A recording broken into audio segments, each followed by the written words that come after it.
Buona giornata a tutti su Media Web e TV Europe, in diretta con lo speciale dedicato alla città di Carbonia.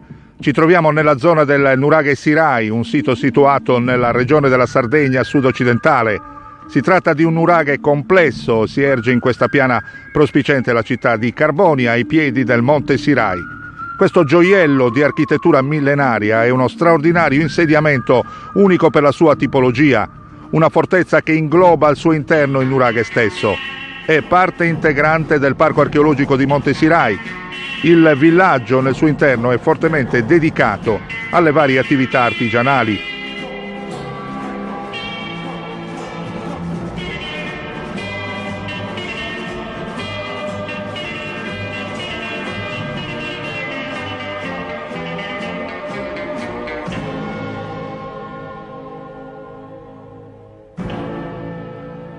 Qui è stata rinvenuta infatti la più antica officina per la produzione del vetro in Sardegna. La fortezza del Nuraghe Sirai risale al 625 a.C. Questo villaggio fortificato è certamente il risultato dell'integrazione di una comunità sardo-fenicia, come mostra l'architettura mista delle costruzioni e le ceramiche d'uso ibride. Nel villaggio sono state rinvenute anche fornaci per la cottura della ceramica, per la calce, oltre ad un atelier per la lavorazione delle pelli e resti di lavorazione di metalli.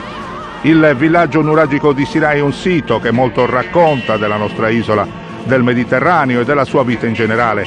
Ci parla di una Sardegna al centro del Mediterraneo, di un'isola accogliente, capace di inserire senza traumi i mercanti fenici nella propria società e farli divenire stanziali, lavorando tutti assieme per il bene comune.